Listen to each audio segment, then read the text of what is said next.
Good morning. Welcome to Introduction to the Visual Arts. Today we're going to do a project based on Albrecht Dürer's Rhinoceros. There's a video someplace else on Moodle that tells you actually about this woodcut.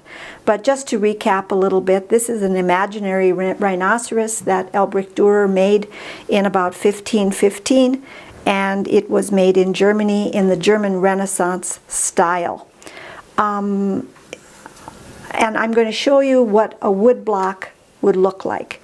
This is just a piece of wood. It's a nice piece of pine, and then you carve into pine with gouges. And it actually, you better make sure your gouges or your knives are really, really sharp, because you can cut yourself really, really easily. But this is the kind of an idea how Albrecht Dürer did it, and then you gouge into it. Everything that is high will print when you put ink on it. Everything that is cut away will not print. So in a way, you have to think backwards. So with that introduction, we'll get right to our project. I'm going to show you a finished project here that another student did in Introduction into the Visual Arts a while ago. Here is an actual print that the student did, and here is the student's block. Now this block that we used, it's just a kind of white, it's a kind of eraser material, and that's exactly what you're going to be using for your wood block. You have 4 erasers. They look something like this. They might be art gum. They look something like this, but they're going to be square. Mine are rectangles because I couldn't find any squares in the store. So I went with a rectangle. But here's what, I'm going to move this aside so it doesn't be quite so confusing. So here is the block that once it has been gouged. The student started with a block that's just flat like this. It's a little bit bigger than your eraser material, but it's totally, it's totally usable. So they drew a picture on here and then gouged out everything that they didn't want to print. So, and then everything that was high was inked and printed. And so you can see that, how you can see that this pattern paper from the back shows through, because they didn't use just a solid piece of paper. Now if you have pattern paper to print on, that's fine. If you have other printer that comes out of, or other paper that comes out of your multimedia pack, you can experiment, you can try it, but you can also use paper from your multimedia pack. Now, here's how the steps would look. I made one early this morning, and then I have 2 here that have nothing on, so I want to show you what I did. First of all, if I were you, I would trace around this on a piece of scratch paper. I would just trace around my square on a piece of scratch paper, and I'd design a few before I transferred to my eraser material. I would just think about, I know that good art fills up the space, so I want to make sure that whatever I'm drawing will fill up the space. And you don't have to do something representational. It can just be totally pattern. If you want it to be just a pattern, that's all right too. But I decided that I'm going to make these series of leaves. We're recording this. It's in August. It's before school has begun. And I was outside and I was looking at the plants in my backyard. And I was very sad because some of the vines are turning brown already, and our beautiful halcyon summer is over, maybe not quite yet, but then I thought about falling leaves, and so that gave me the idea that I wanted to do an artwork based on leaves of the trees that are, getting ready to change. I can't believe that our summer went so fast. So now I have an idea. I've got something to work with, so I'm just going to look at that, and I'm going to try to fill in. And what I want to do with my eraser material is I really want to use it as big as possible. I don't want to have something that's just itty-bitty. I want to fill in, but my positive, I want it to be just as big as I can get it to be. So I'm just drawing in some lines here now, and it doesn't matter. I'm going to have two of these now, and they're both going to be different, which is fine. It's okay. They don't have to be the same. Now, you all have a knife of some sort that looks like this, and these are not expensive, but they're very, very handy. So you can just go and use it like a pencil and just trace around your lines. And even if your lines are not totally, or if your cutting is not totally on the line, that's okay. It doesn't have to be just totally on the line. It can be if you want it to be, but if you don't, it's all right too.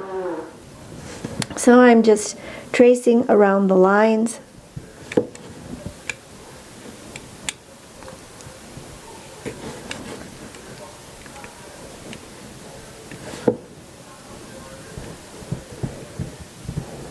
Just tracing around the lines. Okay, now I've got the outline, and so then you just take your and just carve away, but try not to cut yourself, because not that you would, but whenever you're working with knives, you have to be just a little bit careful.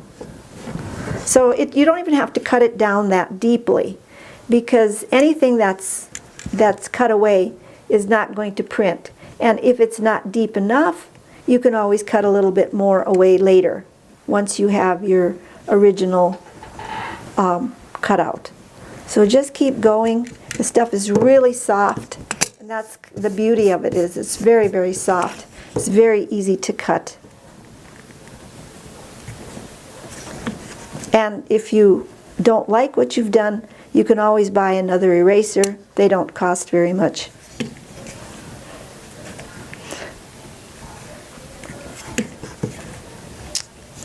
Okay, so I'm just going to keep cutting until I have it all cut out, and I'm just going to do a little tiny double line here. I'm just going to cut out my pencil line in the center, and I'm just going to keep going until all of it is cut away. So after I have my pencil line cut away, I'm just going to get my stamp pad out, and then I'm going to try to think about, there's a couple ways you can do this. You can grid this, and then you can create a grid for yourself if you want to, or you can just try to create some random patterns if you want. Here's just a random pattern, nice and close, tight together, and this is just stamps next to each other in this kind of organic movement kind of shape. Now if this were all printed all straight and flat and gridded out, you'd have a much different feeling. So you can just take your stamp pad and go ahead and press down, try to get it nice and even, and then you'll just go ahead and print like that, and then just go ahead and try to get something that's fairly pleasing. Now remember that the number one rule to good art is to fill up the space. So whatever you decide to do, if you want to do something gridded out that's quite formal, you can do that. But if you want to do something that is rather informal, you can do that too. But the thing to remember is that you want to fill up the space. So I'd practice a few and then find the one that you like the best, and that's the one I would use. Now, some alternative ways that you can do this is, if you don't like the color of your stamp pad, you could try taking your tempera paint, cleaning off your block, and you could try to take some your tempera paint and paint it on and see if you get a different effect. I really would like you to experiment and see what you come up with. If you want to try to print on some of your colored construction paper, that would be wonderful too. Just because it's all about problem solving, and it's all about using the rules. You have all of these rules, and then you just go ahead and try to see what you can do with the rules, because that's really the key to it all. That's the key to making art, is that you take the rules and then you try to just manipulate them and do what you want to with the rules. So I think with that we can stop. If you have any questions, there is a link on Moodle. There's a discussion board link where you can post your questions. You can send me an email within Moodle, or if you're on campus, you can even find me on campus, and I will help you as best I can. Thank you for your attention. Until next time.